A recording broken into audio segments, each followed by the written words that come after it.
వచ్చింది.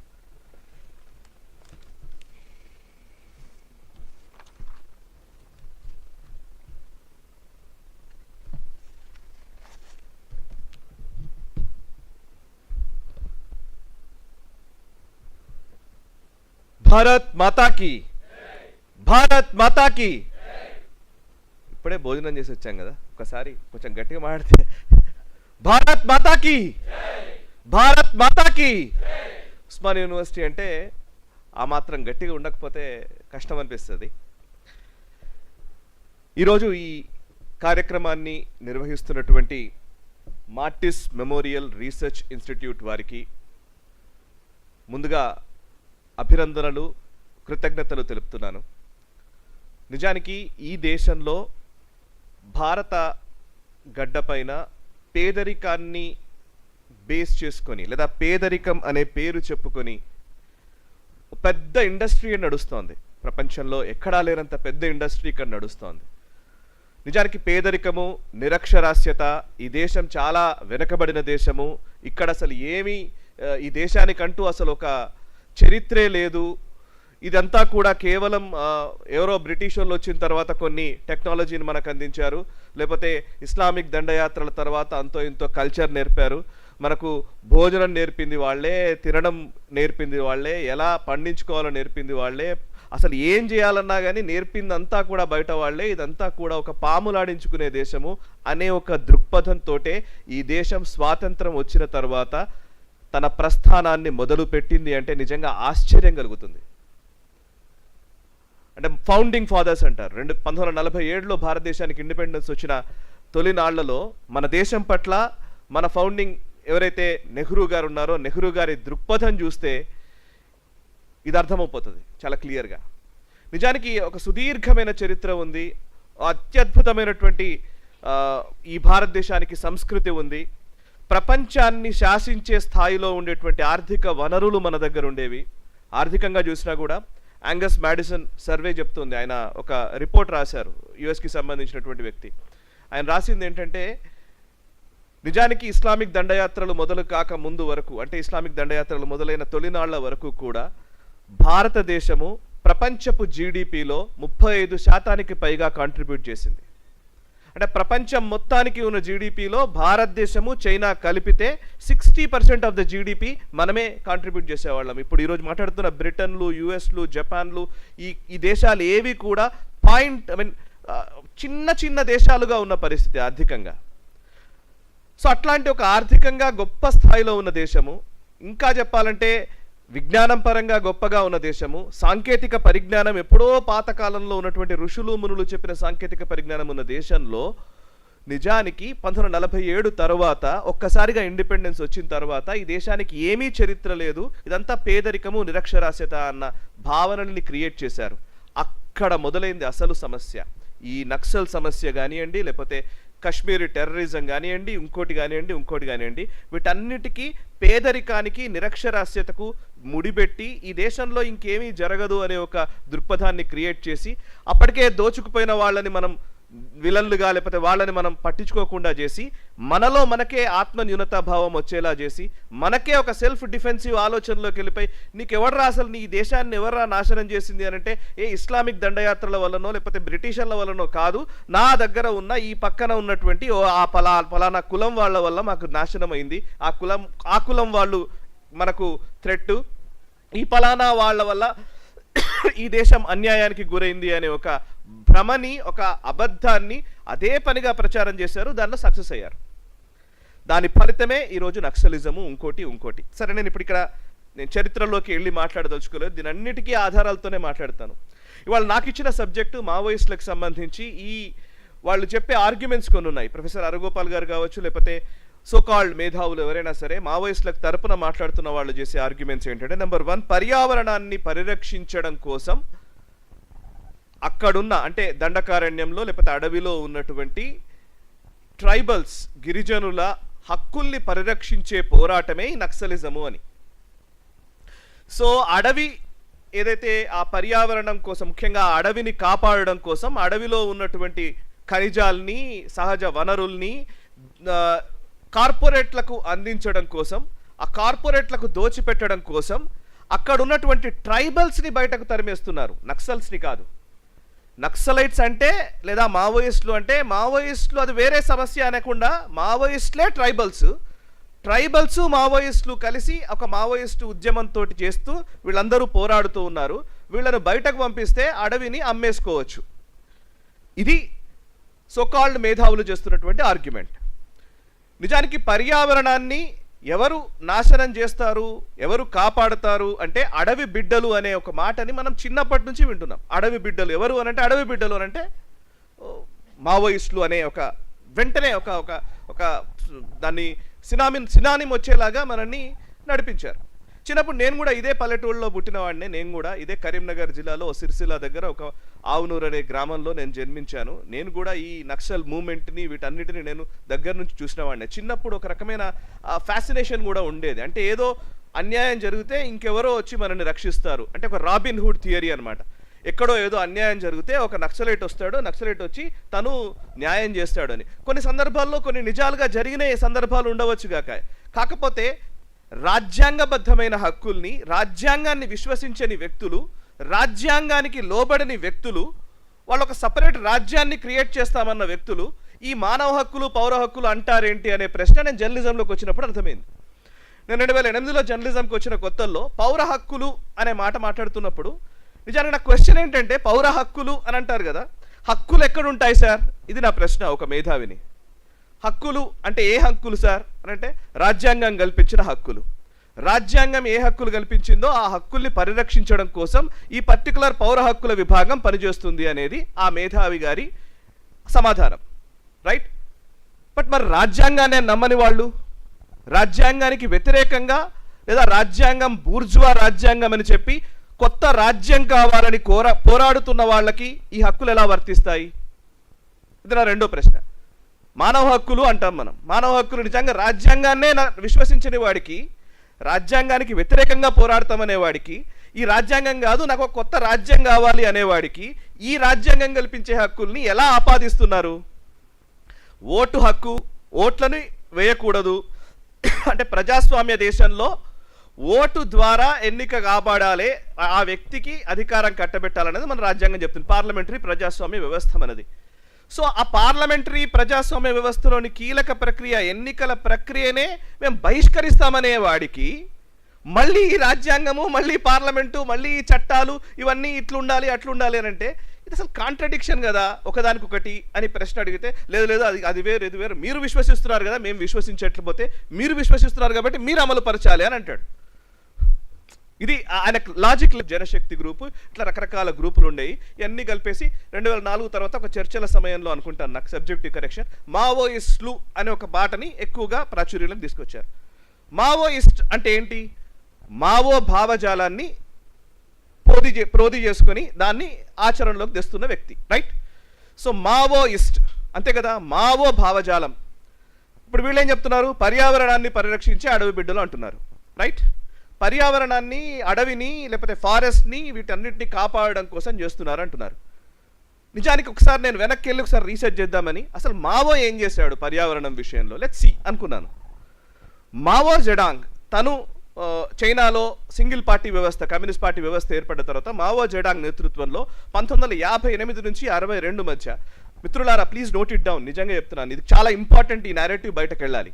1958 నుంచి 62 మధ్య కాలంలో మావో సేటుంగ్ ఏదైతే ఈరోజు సోకాల్డ్ మావోయిస్టులకి ఫౌండర్గా లేకపోతే ఎవరైతే ఆయన ఆదర్శాలని ఆయన స్ఫూర్తిని మేము వంట పట్టించుకొని నడుస్తున్నామని చెప్తున్నటువంటి మావో సేటుంగ్ చైనాలో 1958 నుంచి 62 మధ్య కాలంలో అప్పుడు ఒక గ్రేట్ లీప్ ఫార్వర్డ్ అని ఒక స్లోగన్ తీసుకొచ్చారు.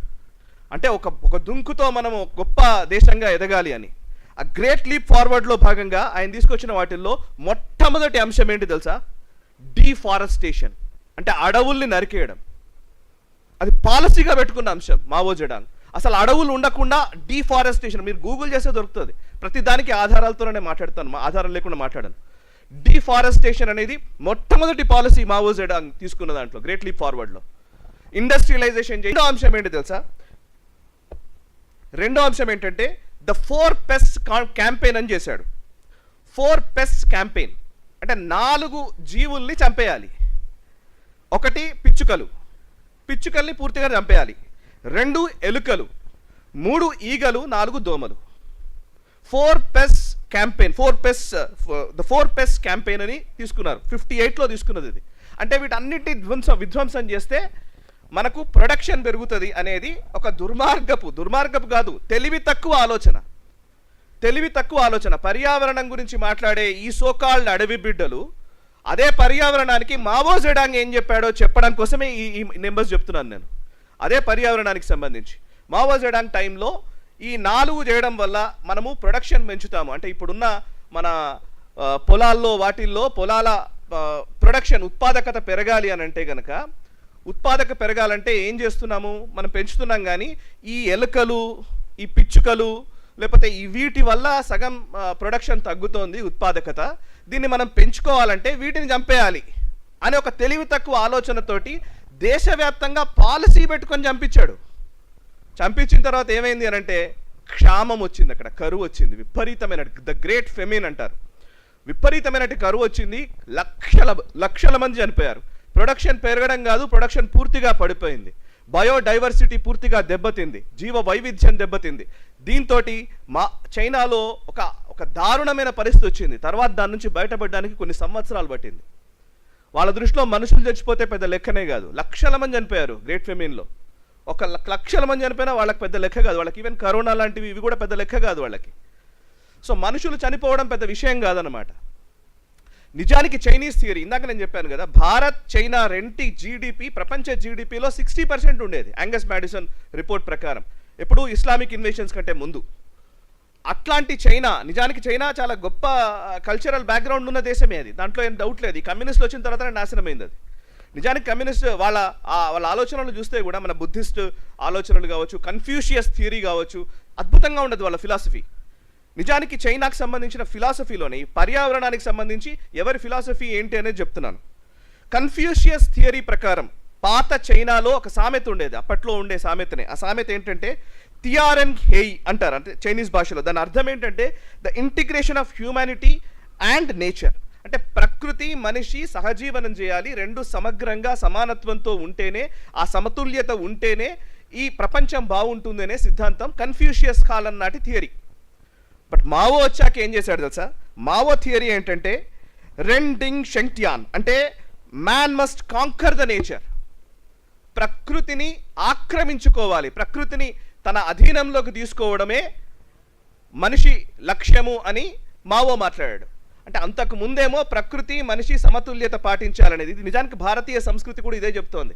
ప్రకృతిని మనిషి జీవనము రెండూ కూడా సమంగా నడవాలి. ప్రకృతితో విభేదించడమో, ప్రకృతిని విధ్వంసానికి గురి చేయడమో చేస్తే నిన్నే ప్రకృతి మింగేస్తుంది అనేది భారతీయ సంస్కృతి.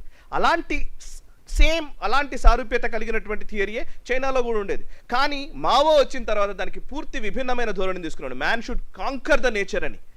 అక్కడి నుంచే చైనాలో విపరీతమైన కార్బన్ ఎమిషన్ పెరిగింది, విపరీతంగా ఇండస్ట్రియలైజేషన్ జరిగింది. ఆ ఇండస్ట్రియలైజేషన్లో మనుషులు, లేబర్, ఈరోజు వీళ్ళు మాట్లాడుతున్నటువంటి దున్నేవాడిదే భూమి అంటారు మావోయిస్టులు, లిటరల్లీ. అవును కదా, ఇది పెద్ద నినాదం కదా, మొన్న చర్చల్లో కూడా ఇదే మాట్లాడుతున్నారు, దున్నేవాడిదే భూమి అంటారు.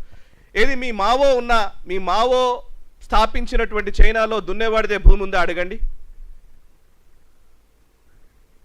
అసలు భూమి ఒక మనిషి పేరు మీద ఉందా చైనాలో?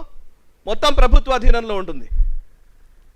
మొత్తం అక్కడ ఉన్న ప్రభుత్వం అనంటే ఇంకేదో అనుకునేరు. ప్రభుత్వం అంటే మన దగ్గర ఉన్న ప్రభుత్వంలా కాదు, కమ్యూనిస్టు ప్రభుత్వం చేతిలో ఉంటుంది. సో వాళ్ళు డిసైడ్ చేస్తారు ఏం భూమి ఉండాలి, ఎక్కడ ఏ పంట వేయాలి, ఎవరేం చేయాలని చెప్పేసి. వీళ్ళు ప్రజాస్వామ్యం గురించి మాట్లాడతారు, హక్కుల గురించి మాట్లాడతారు. అంటే దేనికోసం మమ్మల్ని లీడ్ చేస్తున్నారు అని అంటే కనుక, సో చైనీస్ మోడల్ కోసం మనల్ని ఈ లీడ్ చేసే ప్రయత్నంలోకి చేస్తున్నారు. సో నిజానికి చైనా మోడల్ని అర్థం చేసుకుంటే ఈ మావోయిస్టులు దేనికోసం కొట్లాడుతున్నారో క్లియర్గా అర్థమైపోతుంది. అసలు చైనా మోడల్ ఇది. సో భూమిని చేతిలో ఉండదు, నీటికి ఏ హక్కులు ఉండవు, లేబర్ రైట్స్ ఇక్కడ మాట్లాడతారు, కార్మిక చట్టాలని. చైనాలో కార్మిక చట్టాల గురించి మాట్లాడమనండి.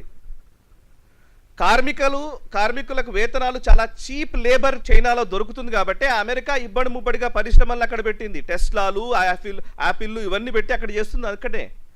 మన దగ్గర మాత్రం కార్మికుల గురించి మాట్లాడతారు. సో బట్ అక్కడ మాత్రం ఇది ఉంటుంది. సో బేసికల్లీ ఈ మావోయిస్ట్ థియరీకి నేను కొంచెం చైనాకి ఎందుకు లింక్ చేస్తున్నానంటే వీళ్ళ మూలాలన్నీ ఆ చైనీస్ మావో చేతుల్లో నుంచే ఉన్నాయి కాబట్టి దాన్ని ఫస్ట్ నేను అడ్రస్ చేశాను. ఇక రెండు, ఇప్పుడు ప్రస్తుతం దండకారణ్యంలో ఈ అక్కడున్న నిక్షేపాలని లేకపోతే అక్కడున్న సహజ వనరుల్ని కొల్లగొట్టి కార్పొరేట్లకు దోచిపెట్టడం కోసం చేస్తున్నారు అనేది ఒక థియరీ. దీంట్లో రెండు అంశాలు ఉన్నాయి.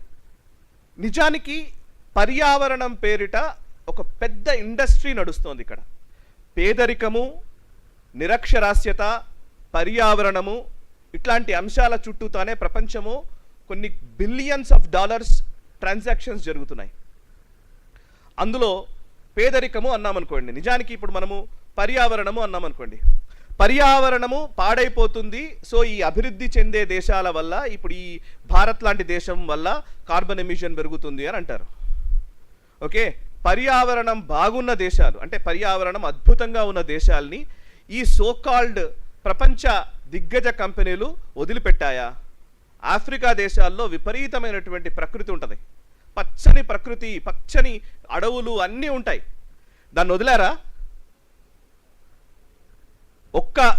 ఇప్పుడు అమెరికాకు సంబంధించిన రాక్ఫెల్లర్ ఫౌండేషన్ దగ్గరికి వెళ్ళి ప్రతి అంశం, ప్రతి పెద్ద పెద్ద బడా కార్పొరేట్ దిగ్గజాలు అందరూ కూడా ఆఫ్రికాని ఒక బ్లడ్ డైమండ్ కంట్రీగా మార్చేశారు. మొత్తం రక్తపాతంతో తడిపేశారు. అక్కడ ఒక తెగకి ఇంకో తెగకి అసలు పడకుండా చేశారు. బికాస్ ఆ న్యాచురల్ రిసోర్సెస్ కోసమే. ఆ న్యాచురల్ రిసోర్సెస్ని ప్రపంచ దేశాలు వాళ్ళకి ఇష్టం వచ్చినట్టుగా వాళ్ళు వాడుకోవడానికి కావాల్సినటువంటి వెసులుబాటు కల్పించడం కోసం ఆఫ్రికాని ఈరోజు ఒక ప్లే గ్రౌండ్ని చేశారు. ఇది ఆఫ్రికాని చేయడమే కాదు, ప్రతి దేశంలోనూ వాళ్ళు కన్నేసిన దేశాలు అనేకం ఉన్నాయి. అండ్ ఎకనామిక్ హెడ్ మ్యాన్ అని ఒక బుక్ ఉంటుంది. ఆ బుక్లో దళారీ పశ్చాత్తాపం అని మన తెలుగులో కూడా వచ్చింది. యాక్చువల్లీ నిజానికి అమెరికన్ స్టైల్ ఆఫ్ ఎట్లా ఆపరేట్ చేస్తారని చెప్పడానికి అదొక నిదర్శనం. అంటే ఈరోజు మనం మన దండకారణ్యంలోని సహజ వనరుల గురించే మాట్లాడుతున్నారు కానీ నిజానికి సహజ వనరుల్ని ఎలా వినియోగించుకోవాలి అనే చర్చ చేయకుండా అసలు దాన్ని ముట్టడానికి వీల్లేదు అనే ఒక భావనని తీసుకొస్తున్నారు. చూసారా, అక్కడ అసలు కాన్స్పిరసీ ఉంది. అసలు సహజ వనరుల్ని ముట్టడానికి వీల్లేదు. యురేనియం అంటే కథ మాట్లాడడానికి వీల్లేదు. యురేనియం అంటే అది న్యూక్లియర్ వస్తుంది, ఏదో అవుతుంది. ఇదివరకు సోంపేట ప్రాజెక్ట్ గురించి మనం విన్నాం, కూడంకళం అణు విద్యుత్ ప్రాజెక్ట్ గురించి విన్నాం, ట్యూటికరిన్లో ఒక స్టెరిలైట్ ఫ్యాక్టరీ గురించి విన్నాం. ట్యూటికరిన్లో స్టెరిలైట్ ఫ్యాక్టరీ ఉండేది, వేదాంత వాళ్ళది. స్టెరిలైట్ ఫ్యాక్టరీ 2014 ముందు వరకు కాపర్ ఎక్స్పోర్ట్ చేసేవాళ్ళం మన భారతదేశం. ఆ ఒక్క ఫ్యాక్టరీ నుంచి వచ్చే ఉత్పాదకతతోటి కాపర్ మనం ప్రపంచ దేశాలకు ఎక్స్పోర్ట్ చేసేవాళ్ళం. ఈ ఎన్విరాన్మెంట్ పేరుతోటి, వాతావరణం పేరుతో పర్యావరణం నాశనం చేస్తున్నారనే పేరిట వీళ్ళందరూ వచ్చి ఆ స్టెరిలైట్ ఫ్యాక్టరీని మూసేపించారు. స్టెరిలైట్ ఫ్యాక్టరీ మూసేసిన తర్వాత భారతదేశం కాపర్ ఇంపోర్ట్ చేసుకోవాల్సిన పరిస్థితి, దిగుమతి చేసుకోవాల్సిన పరిస్థితి వచ్చింది. అంటే ఏంటంటే బయట దేశాలకి మద్దతు పలకడం కోసం, బయట దేశాలకు లాభం చేకూర్చడం కోసం మన దగ్గర పర్యావరణం పేరిట వీటన్నిటిని ఆపే ప్రయత్నాలు చేస్తారు. అందులో భాగంగానే కొంతమంది ఐకాన్స్ ఉంటారు. ఇక్కడ మన ప్రొఫెసర్ అరగోపాల్ గారు కావచ్చు, లేకపోతే అక్కడ మన మేధా పాట్కర్ కావచ్చు, గుజరాత్లో సర్దార్ సరోవర్ డ్యామ్ని ఆపే ప్రయత్నం చేసింది, నర్మదా బచావ్ ఆందోళన చేసింది మేధా పాట్కర్ కావచ్చు, లేకపోతే అరుంధతి రాయ్ కావచ్చు, ఓకే, అటు బర్ఖాదత్ లాంటి వాళ్ళు కావచ్చు. వీళ్ళందరూ కలిసి ఒక నెరేటివ్ బిల్డ్ చేసి భారతదేశంలో పర్యావరణం దెబ్బతింటోంది, పర్యావరణం కోసం అంటే ఈ ఎన్విరాన్మెంట్ కోసమని మనము ఈ డెవలప్మెంట్ని ఆపాలి అనే ఒక భావనలోకి తీసుకొస్తారు. నిజానికి ఇందులో ప్రాబ్లం ఏంటి అని అంటే పొలిటికల్ స్టాండర్డ్స్లోనే ప్రాబ్లం ఉంది. కాంగ్రెస్ గవర్నమెంట్లో ఉంటే ఒకలా ఉంటుంది, గవర్నమెంట్లో లేకపోతే ఒకలా ఉంటుంది. కాంగ్రెస్ పార్టీతో ఉన్న సమస్య అది. పాపం కాంగ్రెస్ పార్టీ ఏంటంటే ఇప్పుడు తెలంగాణలో ఇప్పుడు వీళ్ళు చర్చలు అంటున్నారు. లిటరల్లీ మావోయిస్టులతో చర్చలు జరపాలి అంటారు. 2004లో చర్చలు జరిపారు కదా కాంగ్రెస్ ప్రభుత్వమే. మళ్ళీ ఇంకోసారి చర్చలకు అవకాశం ఎందుకు వచ్చింది, అవసరం ఏమొచ్చింది? ఆ రోజు చర్చలు జరిపారు కదా, ఆ రోజు చర్చలు ఎందుకు విఫలమయ్యాయి? ఎందుకు చర్చలు ముందుకు వెళ్ళలేదు? చర్చల ద్వారా ఎందుకు దీనికి పరిష్కారం దొరకలేదు? ఈరోజు చర్చలు ఎందుకు అంటున్నారు? ఏం లేదు, పొలిటికల్ స్టాండ్ అంతే. ఆ రోజు అసలు విషయం చెప్తాను నేను. అప్పుడు ఒక ఎక్స్ డీజీపీ ఒకతను చెప్పారు నాకు ఇది. నిజానికి మావోయిస్టులు చర్చల కోసం బయటకు వచ్చిన టైంలో ఒక ఆల్టర్నేట్ ప్రభుత్వాన్ని నడిపించే ప్రయత్నం చేశారు అనేది ఒక ఎక్స్ డీజీపీ వ్యాఖ్య. నాకు పర్సనల్గా చెప్పారు, ఆయన పేరు నేను చెప్పదలుచుకోలేదు. అంటే వాళ్ళు చర్చలకు వచ్చి ఇక్కడ గెస్ట్ హౌస్లో వండుకుంటూ వీళ్ళతోని మాట్లాడుతుంటే వాళ్ళు సభలు నిర్వహిస్తే ఎమ్మెల్యేలు మనుషుల్ని తీసుకురావాలి, వాళ్ళకి సరంజామా అంతా కూడా ప్రభుత్వ యంత్రాంగం చూడాలి. అంటే ఒకడు గన్ పట్టుకొని అడవిలో కొట్లాడి బయటకు వచ్చి మళ్ళీ నేను ఒక సభ పెట్టుకుంటే ఆ సభ పెట్టుకున్న టైంలో నాకు మొత్తం ప్రొటెక్షన్ అంతా ఈ పోలీసులు ఇవ్వాలి, గవర్నమెంట్ దానికి ఆర్డీఓలు ఎంఆర్ఓలు వీళ్ళందరూ ల్యాండ్ అంతా సరిగ్గా చెక్ చేయాలి. అంటే ఆల్మోస్ట్ ఈక్వలెంట్ ఒక హోమ్ మినిస్టర్ సభ పెడితే ఎలా ఉంటుందో మావోయిస్ట్ సభ పెడితే అంత ఏర్పాట్లు చేయాల్సి వచ్చింది. ఇది చూసిన తర్వాత ఒక్కసారిగా ఒళ్ళు గగ్గురు పొడిచే విధంగా అనిపించింది. వాట్ ఈస్ హ్యాపెనింగ్, ఈ చర్చల పేరిట ఇదంతా ఏం చేస్తున్నారని అప్పుడే వెంటనే వెనక్కి తగ్గాల్సి వచ్చింది. ఇట్లా కాదు, ఇది వీళ్ళని ఇట్లా హ్యాండిల్ చేయకూడదు, వీళ్ళకి మరీ ఎక్కువ లీవరేజ్ ఇస్తున్నాము అనే ఒక భావనలోకి ప్రభుత్వం వెళ్ళింది. అందుకే చర్చలు విఫలమయ్యాయి అనేది ఒక మాజీ పోలీసు ఉన్నతాధికారి ఒక అతను నాకు చెప్పిన విషయం ఇది. సో నేను సోర్స్ నేను చెప్పదలుచుకోలేదు ఎవరు అనేది. అంటే ఆ రోజు జరిగిన పరిణామాలు అట్లా ఉండేటి. అంటే ఎందుకు ఒక ఆల్టర్నేట్ ప్రభుత్వం తీసుకురావాలనుకుంటున్నారా మీరు? అధికార పార్టీ కాంగ్రెస్ పార్టీ ఇప్పుడు ఉంది. అసలు ఆపరేషన్ గ్రీన్ హంట్ గురించి చెప్పాలి. నిజానికి వాళ్ళ కార్పొరేట్ సంస్థలకు దోచిపెడుతున్నారని ఇప్పుడు ప్రొఫెసర్ అరగోపాల్ గారు చాలా స్పష్టంగా చెప్తూ ఉంటారు కదా. వేదాంత గురించి నాకు కూడా తెలుసు. నేను అప్పుడు ఏదో వేరే ఛానల్లో పనిచేస్తున్న క్రమంలో 2008-9 ఆ టైంలో వేదాంత అనే ఒక కంపెనీకి దండకారణ్యంలోని ఐరన్ ఓర్ని దోచిపెట్టే ప్రయత్నం చేస్తున్నారు, అందుకోసమే ఆపరేషన్ గ్రీన్ హంట్ని ముందుకు తీసుకొచ్చారు అనేది ఆ రోజు నినాదం. 2009లో మావోయిస్ట్ నుంచి ఆపరేషన్ గ్రీన్ హంట్ అంటే మీరు వినుంటారు. యూపీఏ టైంలో మావోయిస్టుల ఏరివేత కోసం చేసినటువంటి ఒక ఆపరేషన్ గ్రీన్ హంట్ అని దండకారణ్యంలో. సో ఆపరేషన్ గ్రీన్ హంట్కి వాళ్ళు పిలుపునిచ్చారు. ఇది ఎందుకు ఇస్తున్నారు అనంటే వేదాంతకి ఇవ్వడం కోసమని. నిజానికి వేదాంత అనే కంపెనీకి అప్పటి యూపీఏ ప్రభుత్వానికి లింక్ ఒకటి ఉంది, మీరు గూగుల్ చేస్తే తెలుస్తుంది. వేదాంతకి లీగల్ అడ్వైజర్గా, లీగల్ టీంలో కీలకమైన సభ్యుడిగా ఆర్థిక శాఖ మంత్రి కాకముందు పి చిదంబరం వేదాంత కంపెనీలో పనిచేశారు లీగల్ అడ్వైజర్గా. ఆయన ఆర్థిక శాఖ మంత్రి అయ్యారు 2004 నుంచి 2008 మధ్య. 2008లో ఆయన హోంమంత్రి అవుతారు. హోంమంత్రి అయిన తర్వాత 2009లో ఆపరేషన్ గ్రీన్ హంట్ మొదలవుతుంది. సో అంటే ఏంటంటే వేదాంత కోసమే ఒకవేళ ఈ పని జరిగినట్టయితే గనక వేదాంత పాపం ఎవరిది? కాంగ్రెస్ పార్టీయే సమాధానం చెప్పాలి. యాక్చువల్లీ నిజానికి మావోయిస్టులు చేసిన ఆర్గ్యుమెంటే, కాంగ్రెస్ పార్టీ నిర్వహించిన ఆర్గ్యుమెంటే నిజానికి ఆపరేషన్ గ్రీన్ హంట్ జరగాలా వద్దా? ఒకవేళ ఆపరేషన్ గ్రీన్ హంట్ నిజంగా జరగాలి అనుకున్నాం అనుకోండి, నిజంగా చిదంబరం హయాంలో ఆపరేషన్ గ్రీన్ హంట్ చేయాలి, మావోయిస్టులను పూర్తిగా ఏరివేయాలనే ఒక పాలసీతోటే కాంగ్రెస్ ప్రభుత్వం పోయినట్లయితే మరి మేధా పాట్కర్లు ఏంటి? ఈ అరుంధతీ రాయ్ ఎట్లా పోతుంది? అరుంధతీ రాయ్ వెళ్ళి వాకింగ్ విత్ ద కామ్రేడ్స్ అని పుస్తకాలు ఎట్లా రాస్తుంది? ఒకవేళ అరుంధతీ రాయ్ని ఎంకరేజ్ చేస్తారు, అటు మేధా పాట్కర్ని ఎంకరేజ్ చేస్తారు, ఇటు హరగోపాల్ లాంటి వాళ్ళని ఎంకరేజ్ చేస్తారు, అటు ఆపరేషన్ గ్రీన్ హంట్ నడిపిస్తారు. ఇది ప్రభుత్వ పాలసీ ఎట్లవుతుంది? అండ్ ఒక నార్త్ ఈస్ట్లో చూస్తే, ఈశాన్య రాష్ట్రాల్లో చూస్తే ఉల్ఫా ఉగ్రవాదులు ఉంటారు. ఓవైపు ఉగ్రవాదుల ఏరవేత జరుగుతుంది, ఇంకోవైపు ఒప్పందాలు జరుగుతుంటాయి. కాశ్మీర్లో అంతే, ఓవైపు టెర్రరిస్టుల పైన ఆర్మీ కొట్లాడుతూ ఉంటుంది, ఆర్మీ వెళ్ళి టెర్రరిస్టులను ఏరివేసే కార్యక్రమము ఇదంతా చేస్తూ ఉంటుంది. వనవాసి కళ్యాణాశ్రమం నుంచి రామచంద్రయ్య గారు వచ్చారు. నమస్కారం సార్. సో ఓవైపు కాశ్మీర్లో ఉగ్రవాదులకు వ్యతిరేకంగా ఆర్మీ కొట్లాడుతూ ఉంటుంది, మరొక వైపు కాశ్మీర్ వేర్పాటువాదులైనటువంటి హురియత్ కాన్ఫరెన్స్ లీడర్లతోటి వీళ్ళు చర్చలు జరుపుతారు. ఇంకోవైపు ముఫ్తీ కానీ అబ్దుల్లాతోటి కూడా వీళ్ళు చర్చలు జరుపుతూ ఉంటారు. వీళ్ళు వాళ్ళకందరికీ మంచి పెద్దపీట వేస్తూ ఉంటారు. ఓకే, సో ఒకవైపు ఇది జరుగుతూ ఉంటుంది, ఇంకోవైపు ఇది.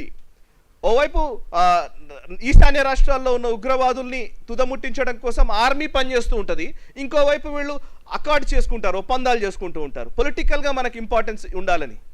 ఓవైపు ఆపరేషన్ గ్రీన్ హంట్ నడుస్తూ ఉంటుంది, ఇంకోవైపు అదే సోకాల్డ్ అర్బన్ నక్సల్స్గా భావించబడే వాళ్ళతోటి వీళ్ళందరూ సఖ్యత ప్రదర్శిస్తూ ఉంటారు, వీళ్ళ మీటింగ్స్కి అటెండ్ అవుతూ ఉంటారు, వీళ్ళందరూ కూడా మేధావులుగా మాట్లాడుతూ ఉంటారు. అంటే పాయింట్ ఏంటంటే ప్రభుత్వపు పాలసీ సరిగ్గా ఉండి ఇది చేయాలి అనుకుంటే ఇది చేయాలి. ఇప్పుడు యాక్చువల్లీ అమిత్ షా గారు చెప్తున్నది అదే. నెక్స్ట్ ఇయర్ మార్చి కల్లా మావోయిస్టు లేకుండా చేస్తాను ఒక నినాదం, దానికోసమే పనిచేస్తానని పోతున్నాడు అంతే. That's it. ఇంకా వేరే ఆలోచన అక్కర్లేదు. దానికి మనం అప్రిషియేట్ చేయాలి. యాక్చువల్లీ ఇఫ్ నిజంగా వాళ్ళు మాట్లాడాలనుకుంటే బయటకు వచ్చి నిజంగా మావోయిస్టులు చెప్పాలి అనుకుంటే, ఏదన్నా చేయాలి అనుకుంటే బయటకు వచ్చి కాన్స్టిట్యూషన్, రాజ్యాంగం, అంబేద్కర్ రైట్స్. ఇప్పుడు గొడవ అదే, ఓవైపు అంబేద్కర్ రైట్స్ అంటారు, మేమంతా అంబేద్కర్ని మా స్ఫూర్తిగా తీసుకుంటున్నామని అంటారు. ఇంకోవైపు అంబేద్కర్ రాజ్యాంగము, బూర్జువా రాజ్యాంగం అన్న వాళ్ళు వీళ్ళే. అసలు ఈ హిపోక్రసీని, ఈ ద్వంద్వ ప్రమాణాలని చెప్పేవాళ్ళు లేక, చెప్పే వ్యవస్థలు పెరగక వీళ్ళ ఆటలు ఇలా సాగుతున్నాయి లిటరల్గా మాట్లాడితే. సో మావోయిస్టులకు సంబంధించినటువంటి గ్లోరిఫికేషన్ ఎక్కడున్నా సరే జరగకూడ విశ్వసిస్తున్నా. మావోయిస్ట్ గ్లోరిఫికేషన్ అనేది ఉండకూడదని. ఎందుకంటున్నానంటే ఇదివరకు నేను 10 ఏళ్ల నుంచి నేను అబ్జర్వ్ చేస్తున్నాను. నేను 17 ఏళ్ళు అవుతుంది నేను మీడియాలోకి వచ్చి, 17-18 ఏళ్ళు అవుతుంది. 30 ఏళ్ళ 40 ఏళ్ల జర్నలిస్టులు ఎంతోమంది ఉండవచ్చు, వాళ్ళందరికీ శిరస్సు వంచి పాదాభివందనం చేస్తున్నాను. బట్ ఎస్, మావోయిస్ట్, ఎందుకంటే ఇదివరకు అంతా వారం రోజుల కోటి మీరు అబ్జర్వ్ చేస్తున్నారు లాస్ట్ 10 సంవత్సరాల నుంచి చూడండి. ఇంతకు ముందంతా కూడా అంటే మీడియాలో ఒక సగటు జర్నలిస్ట్ ఎదిగే క్రమంలో మావోయిస్ట్ విషయంలో ఒక సాఫ్ట్ కార్నర్ ఉండడం అనేది ఒక ఎలిజిబిలిటీ క్రైటీరియా అనే ఒక సాఫ్ట్ కార్నర్ తోటే నువ్వు ఫస్ట్ మీడియా జర్నీ మొదలు పెట్టాలి. ఇది మన తెలుగులో ఎక్కువ, ఖచ్చితంగా ఎక్కువ ఉంది. హిందీ ఇంగ్లీష్లో కూడా ఉంది కానీ బట్ తెలుగులో ఎక్కువ. 2, ప్రతి నెలలో 1-2 ఛానళ్లలో ఖచ్చితంగా ఏదో ఒక మావోయిస్ట్ కేంద్ర కమిటీ సభ్యుడి ఇంటర్వ్యూ పడేది టీవీ ఛానల్లో. అయితే మీరు అబ్జర్వ్ చేస్తే లాస్ట్ ఒక 10 ఏళ్ల నుంచి ఆగిపోయిన ఇవన్నీ. 10 ఏళ్ల క్రితం చూస్తే ప్రతి 15 రోజులకు ఒకసారి, వారానికి ఒకసారి టీవీ ఛానళ్లలో ఏదో ఒక ఇంటర్వ్యూ వచ్చేది. మావోయిస్ట్ కేంద్ర కమిటీ సభ్యుడు లోపలికి అడవిలోకి పోతాడు, ఆ కెమెరా పెడతారు, రిపోర్టర్ కనబడతాడు కానీ ఆ పర్టికులర్ మావోయిస్ట్ కనబడడు. ఓకే, వాళ్ళు ఏదో చెప్తూ ఉంటారు, రాజ్యం ఇట్లా చేస్తోంది, అట్లా చేస్తోంది, రాజ్యం ఇంత దారుణం చేస్తుంది అని చెప్తారు. ఆ ఇంటర్వ్యూ ఖచ్చితంగా 10-15 రోజులకు ఒకసారి ఏదో ఒకటి పడేది. అండ్ గతంలో ఈ న్యూస్ పేపర్ల ఎడిటర్లకి మావోయిస్ట్ కేంద్ర కమిటీ సభ్యుల నుంచి లెటర్లు వచ్చేటి, పలానా ఎడిటర్ గారికి అని వచ్చేది. ఆ లెటర్ని ఫ్రంట్ పేజీలో పెద్ద అక్షరాలతోటి ఫ్రంట్ పేజీలో రాసేవాళ్ళు. మావోయిస్ట్ అంటే ఏంటంటే మావోయిస్టులు వాళ్ళు ఏం కోరుకుంటున్నారు అనేదాన్ని ప్రచారం చేయడం అన్నమాట ప్రజలకి. సో దట్ మనం ప్రచారంలోకి వస్తే మన రిక్రూట్మెంట్ పెరుగుతుంది. మన ప్రచారంలో ఎంతసేపు అయితే ఉంటామో, మన గ్లోరిఫికేషన్ ఎంతసేపు అయితే ఉంటుందో అంతసేపు మన రిక్రూట్మెంట్ పెరుగుతుంది. ఒక మావోయిస్ట్ చిన్నగా నాకు గుర్తుంది ఇప్పటికి చాలా రోజుల క్రితము, అంటే ఖమ్మం జిల్లాలో ఈ భద్రాచలం ఈ అడవుల్లో అక్కడ మావోయిస్ట్ కదలికలు అనగానే మొదలుపెట్టిన బ్రేకింగ్ న్యూస్ నడుస్తూ ఉండేది కంటిన్యూస్గా. గత 10 ఏళ్లలో ఆ వార్తలు లేవు, చూస్తున్నారో లేదు. ఎందుకు లేవు అనంటే నిజానికి నాకు అనిపిస్తోంది, ఇది కరెక్టో కాదో నాకు తెలియదు. ఎన్ఎస్సీ అక్కడ అజిత్ దోవల్ ఉన్నాడు. అజిత్ దోవల్ గారు ఒక స్లోగన్ ఉంటుంది, ఆయన ఏం చెప్తారంటే don't fight terrorism, just degrade them అని. నువ్వు ఎంతసేపు అయితే పోరాడుతూ ఉంటావో అంతసేపు వాళ్ళు ఇంకా ఆ కొత్త మోటివేషన్ తోటి ఇంకా కొట్లాడుతూ ఉంటారు. యుద్ధం చేసేటప్పుడు వాడిని అసలు పోరాడడం కాదు, వాడిని మొత్తం దాకాబందీ చేశారు. ఎవడైతే వాడికి సపోర్టుగా ఎవరు మాట్లాడుతున్నారో వాళ్ళందరి విషయంలో ఏం చేయాలో చట్టపరంగా తీసుకోవాల్సిన చర్యలు తీసుకుంటూ ఉన్నారు. So no glorification in media తోటి మావోయిజం అనేది సర్రమని కింద పడిపోయింది. This is one of the strategy. So ఇప్పుడు మనమైనా కానీ నేను ఎందుకు ఇవన్నీ మనం ఖచ్చితంగా మాట్లాడాలంటున్నామంటే ఈరోజు మళ్ళీ ఈ మధ్య కాలంలో గత 6 నెలల కాలంలో, గత సంవత్సర కాలంలో మళ్ళీ సుందరయ్య విజ్ఞాన కేంద్రం వెలిగిపోతోంది. మళ్ళీ కొన్ని సంస్థలు వెలిగిపోతున్నాయి. మళ్ళీ కొంతమంది నాయకులు కొంతమంది ఆర్టికల్స్ రాయడం మొదలుపెట్టారు. మళ్ళీ ఆ పాత వాసనలు పెరుగుతూ ఉన్నాయి. సో ఈ టైంలో డెఫినెట్లీ జాతీయవాద శ్రేణులు ముందుకు రావాల్సిన అవసరం ఉంది. నేను నిజంగా వనవాసి అనే మాట మాట్లాడుతున్నాం కదా, ఇప్పుడు మనం ఇన్ని మాట్లాడుతున్నాం. అసలు ఆ పర్యావరణం గురించి, వీటి గురించి పర్యావరణాన్ని కాపాడడానికి మావోయిస్టులకు ఏమాత్రం హక్కు లేదు. నిజానికి చెప్పాలంటే మావోయిస్టులు ఈ పర్యావరణం కోసం పోరాడుతున్న వాళ్ళు కాదు. పోరాడుతున్న వాళ్ళు ఎవరన్నా ఉన్నారంటే ఇగో రామచంద్రయ్య గారు లాంటి వాళ్ళు. వాళ్ళ పాదాలకు వందనం చేసి నిజంగా కాళ్ళు కడిగి నీళ్లు నెత్తి మీద పోసుకుంటే కూడా వాళ్ళకి నిజానికి జన్మకు ఒక కృతార్థం కాదు. ఎందుకంటే వీళ్ళు వనవాసి కళ్యాణాశ్రమంలో ఉండి అసలు వనవాసుల కోసం పనిచేస్తున్న వాళ్ళు వీళ్ళు. వనవాసుల భవితవ్యం కోసం ఆలోచిస్తున్న వాళ్ళు వీళ్ళు. పర్యావరణం గురించి ఆలోచిస్తున్నది వీళ్ళు. పర్యావరణాన్ని కాపాడుకోవడం కోసం ఏం చేయాలో ఆ ప్రయత్నాలు చేస్తున్నది వీళ్ళు. అండ్ పర్యావరణం గురించి భారతదేశానికి చెప్పాల్సిన అవసరమే లేదు, భారతీయులకు అసలే అక్కర్లేదు. ఎందుకంటే ఇక్కడ మన దగ్గర మిగతా దేశాల్లో ఏమో కానీ నాకు తెలియదు కానీ ఇక్కడ మాత్రం మన దగ్గర గృహస్థాశ్రమము, వానప్రస్థాశ్రమము, సన్యాసాశ్రమము ఉన్నాయి. నిజానికి మనకు పాతకాలంలో కుంతీదేవి లేకపోతే ధృతరాష్ట్రుడు వీళ్ళందరూ కూడా ఒక కురుక్షేత్ర యుద్ధం అయిపోయిన తర్వాత వానప్రస్థంకి వెళ్తారు. వాళ్ళు పోయి వనంలో నివసించి అక్కడే వాళ్ళ తనువు చాలిస్తారు. అంటే ఇంకా నా జీవితం మొత్తం ఇక అయిపోయింది, నేను నగరం నుంచి ఇక్కడికి వచ్చేసాను, ఇక్కడే ఉంటానని. అండ్ మన పూర్వపు మహోత్తములకి, ఎవరెవరైతే ఈ పాండవులు కావచ్చు, లేకపోతే రాముడు కావచ్చు, ఎవరైనా సరే వాళ్ళందరికీ అడవియే నేర్పింది చాలా జ్ఞానాన్ని. అడవికి వెళ్ళిన తర్వాతనే చాలా జ్ఞానాన్ని నేర్చుకున్నటువంటి సంస్కృతి ఇది. సద్గురు శివానందమూర్తి గారు అంటారు, మా గురువు గారు, అది చెప్పేది ఏంటంటే, ఇక్కడ మన నగరం గురించి, నాగరికత గురించి వీళ్ళందరూ మాట్లాడుతున్నారు. నాగరికత అనే మాటనే నగరం నుంచి వచ్చింది. నగరం అనే పదం నుంచే నాగరికత అనే పదం వచ్చింది అని అంటుంటారు. సివిలైజేషన్ ఈజ్ డిఫరెంట్, బట్ నాగరికత అని అంటే నగరంలో నివసించేవాడు చాలా కట్టుబొట్టు బాగుంటుంది, ఇలా సూట్ వేసుకోవాలి, ఇలా టై కట్టుకోవాలి, ఇలా ఉండాలి, ఇలా ఉంటేనే సివిలైజ్డ్గా ఉన్నట్టు, అంటే నాగరికతతో ఉన్నట్టు అనేది వెస్టర్న్ థియరీని మన మీద రుద్దారు. దాన్నే బేస్ చేసుకొని చాలామంది నాగరికత అని మాట్లాడుతుంటారు నిజానికి. కానీ భారతదేశంలో ఏ రోజు కూడా నగరం ఇంపార్టెంట్ కాదు. వనంలో నివసించే మహర్షులకి, ఋషులకి వాళ్ళు నగరానికి వస్తే నగరం మోకరిల్లేది వాళ్ళకి. నగరం తల వంచి దండం పెట్టేది. విశ్వామిత్రుడు వచ్చినా, వశిష్ఠుడు వచ్చినా, లేకపోతే ఇంకే గౌతముడు వచ్చినా, ఇంకెవరు వచ్చినా అని వనంలోనే, ఆ అడవిలోనే ఆశ్రమాలు నెలకొల్పుకొని అక్కడే వాళ్ళు జీవించేవాళ్ళు. వాళ్ళు నగరానికి చుట్టపు చూపుగా వచ్చిపోయేవాళ్ళు. నగరంలో ఉండేవాడు వనానికి దండం పెట్టేవాడు. సో అట్లాంటి భారతీయ సంస్కృతి మనది. వీళ్ళు వచ్చి పర్యావరణం గురించి గ్రెటా థన్బర్గ్లో, మేధా పాట్కర్లో, లేకపోతే అరుంధతి రాయ్లో చెప్తే వినేంత అంత హీనస్థితిలోనైతే మనం లేము. మిత్రులారా, మావోయిస్ట్ థియరీకి సంబంధించి దీన్ని ఇప్పుడు లాస్ట్ స్టేజ్కి చేరుకుంది. లాస్ట్ స్టేజ్కి చేరుకున్నప్పుడు ట్రాన్సిషన్ జరుగుతుంది. ఏది కూడా పూర్తిగా నిర్మూలించలేము. న్యూటన్ థియరీ లాగా ఒక ఎనర్జీ ఖచ్చితంగా పాస్ ఆన్ అవుతూ ఉంటుంది, రైట్? సో ఆ ఎనర్జీ ఎటువైపు పాస్ ఆన్ అవుతుంది అనే విషయం తెలుసుకోవాల్సిన అవసరం మన పైన ఉంది. సో ఇప్పటికే నక్సలైట్లు ఓన్లీ అడవిలో ఆయుధం పట్టుకొని కొట్లాడేవాళ్ళు. ఆ ఆయుధం కాస్త నా ఆయుధం పెన్ను అనే దగ్గర తీసుకొచ్చారు, జర్నలిస్టుల రూపంలోకి వచ్చారు. ఇది సినిమా ఇండస్ట్రీలో కూడా ఇప్పుడు పాకింది, మీరు అబ్జర్వ్ చేస్తే. ఇంకా కల్చరల్ డిపార్ట్మెంట్లోకి పాకుతుంది, ప్రొఫెసర్ల రూపంలోకి వచ్చింది, రకరకాల రూపాల్లోకి వచ్చింది. అందుకే అర్బన్ నక్సల్స్ అన్నారు. ఆ అర్బన్ నక్సల్స్ గురించి ఇప్పుడు సురేష్ గారు చెప్తారు అండ్ నేను ముగిస్తాను. Thank you very much and thank you very much. ఈ మొత్తం ఇండస్ట్రీకి సంబంధించి ఈఎస్జి అనే ఒక ఆప్షన్ ఉంది ఒకటి. యాక్చువల్లీ స్టూడెంట్స్ ఎవరైనా ఉంటే కొంచెం దాని మీద రీసెర్చ్ చేసి కావాల్సినంత కంటెంట్ మీరు కూడా జనరేట్ చేయాలని నా ఉద్దేశం, నా విన్నపం. ఎందుకంటే ఈఎస్జి ఇది కేవలం మన దగ్గర కాదు, ప్రపంచవ్యాప్తంగా ఎన్విరాన్మెంటల్, సోషల్ అండ్ గవర్నెన్స్ ఈ 3 అంశాల చుట్టూతా కొన్ని పాలసీస్ని రెడీ చేశారు ఆల్రెడీ.